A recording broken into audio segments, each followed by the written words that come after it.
Software that is actively utilized by end user is called. जिन software को actively end user द्वारा utilize किया जाता है उन्हें क्या कहा जाता है? तो उन्हें जो आपका ऑपरेटिंग सिस्टम है, ये तो आपका ऑपरेटिंग सिस्टम जैसे विंडो होगी, लिनक्स हो गई, यूनिक्स हो गए। उसके बाद आपके जो सिस्टम सॉफ्टवेयर है इसके अंदर आपके सारे ऑपरेटिंग सिस्टम ही आते हैं। उसके बाद आपका एक्शनवेयर, उसके बाद आपका एप्लीकेशन सॉफ्टवेयर। तो उसका ऑप्शन नंबर डी सही होगा, एप्लीकेशन सॉफ्टवेयर। आपके जितने भी सॉफ्टवेयर है वो एप्लीकेशन सॉफ्टवेयर में आते हैं, जैसे कि आपका वर्ड प्रोसेसर हो गया, या कोई भी फ़ोटो एडिटिंग सॉफ्टवेयर हो गया, या कोई वीडियो एडिटिंग सॉफ्टवेयर हो गया। तो उसका ऑप्शन नंबर डी सही होगा, application software. Which of the following is not a type of application software? तो इसमें से कौन सा है जो आपका एप्लीकेशन सॉफ्टवेयर नहीं है? तो इसमें आपका जो ब्राउज़र है ये भी आपका एप्लीकेशन सॉफ्टवेयर में ही आता है। उसके बाद आपका वेब वर्ड प्रोसेसर भी आता है, डिवाइस ड्राइवर भी आते हैं। तो इसका ऑप्शन नंबर ए होगा, database. Database base is a not a type of application software.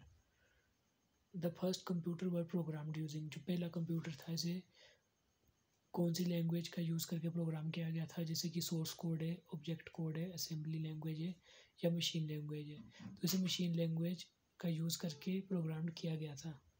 फोर्टेन was introduced by, तो आपकी फोर्टेन लैंग्वेज इसे कौन सी कंपनी ने बनाया था?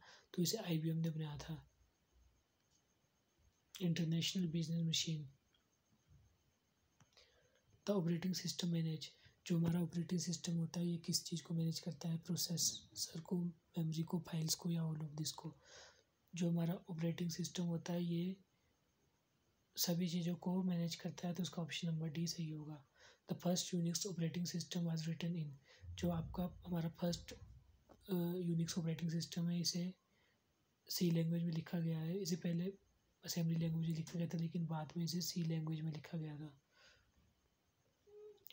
Which was the first Microsoft operating system, जो पहला माइक्रोसॉफ्ट ऑपरेटिंग सिस्टम कौन सा था? तो जो माइक्रोसॉफ्ट है इनका पहला ऑपरेटिंग सिस्टम था MS-DOS। उसके बाद आपके विंडोज़ आई, फिर विंडोज़ के डिफरेंट डिफरेंट वर्जन आए। जो मॉनिटर है, मॉनिटर तो आपकी जो कंप्यूटर की स्क्रीन होती है उसे मॉनिटर कहा जाता है। और कीबोर्ड जो आपका इनपुट डिवाइस होता है जिसकी मदद से आप डाटा को इनपुट करते हो। विच of the following is not a internal dose command? जैसा कि आप जानते हैं जो आपका DEL है, प्रॉम्प्ट है, CLS है, ये सारी आपकी इंटरनल डोस कमांड है। लेकिन जो आपके CH के DS के ये आपकी एक्सटर्नल कमांड है। तो इसका ऑप्शन नंबर डी सही होगा। Window operating system was developed by, जो आपका विंडो ऑपरेटिंग सिस्टम है इसे किसने डेवलप किया था? जो विंडो ऑपरेटिंग सिस्टम है इसे आप माइक्रोसॉफ्ट ने डेवलप किया था। जो आपका विंडो ऑपरेटिंग सिस्टम है इसे IBM द्वारा डेवलप किया था गया था। ऑप्शन नंबर डी इसका सही होगा।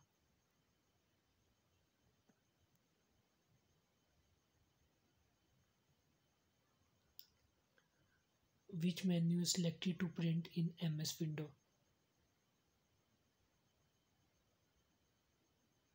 जब MS विंडो में प्रिंट के लिए कौन सा मेन्यू सेलेक्ट करते हैं? जब भी आप प्रिंट करते हो तो हम इसमें फाइल, जो हमारा फाइल मेन्यू होता है, ऑप्शन नंबर ए सही होगा। इसे सेलेक्ट करते हैं जब भी हमें प्रिंट करना होता है। Which of the following menu types in MS window is also called a drop down menu? तो इसका ऑप्शन नंबर डी सही होगा, पुल डाउन।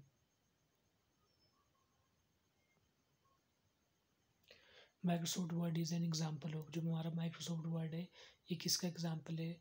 तो हमारा जो माइक्रोसॉफ्ट वर्ड है ये हमारा एप्लीकेशन सॉफ्टवेयर में आता है। इन इस MS word the document can be zoom maximum up to, जो हम MS वर्ड होते हैं इसमें हम डॉक्यूमेंट को मैक्सिमम 500% तक जूम कर सकते हैं। ऑन विच, और उसके बाद जैसे आपका MS एक्सेल होता है और MS पावर पॉइंट होता है उसमें आप 400% तक इसे जूम कर सकते हो। On which tool bar of MS word you can find format painter tool? MS word में किस टूल बार में आप फॉर्मेट पेंटर टूल पाते हैं? तो जो हमारा फॉर्मेट टूल बार होता है ये हमारा स्टैंडर्ड टूल बार में आता है। तो उसका ऑप्शन नंबर ए सही होगा। MS word offers certain way in which you user can move around in a document. तो इसके लिए हमारे पास डिफरेंट डिफरेंट ऑप्शन है। हम स्क्रॉल करके भी मूव कर सकते हैं by moving a specific page पे, या डायरेक्टली टू फर्स्ट और लास्ट पेज पे भी। तो इसमें ऑप्शन नंबर डी सही होगा, all of this. Status bar is available in software window. तो जो हमारा स्टेटस बार होता है ये कहाँ पर होता है? तो जैसा कि आप सभी जानते हो, जो हमारा स्टेटस बार होता है ये just above the task bar, ये टास्क बार से ऊपर होता है। तो ऑप्शन नंबर ए सही होगा। In MS word to intend the first paragraph of your report you should use this key. MS word में आपकी रिपोर्ट के पहले पैराग्राफ को इंटेंड करने के लिए आपको कौन सी की प्रयोग करनी चाहिए? तो जो हमारी टैब की होती है, हम टैब की का यूज़ करके ये कर सकते हैं। What is the maximum font size you can apply for any character in MS word? तो इसमें हम 1638, ऑप्शन नंबर बी सही होगा। इतने साइज तक मैक्सिमम फॉन्ट साइज को हम अप्लाई कर सकते हैं। What is the default number of lines in MS word of drop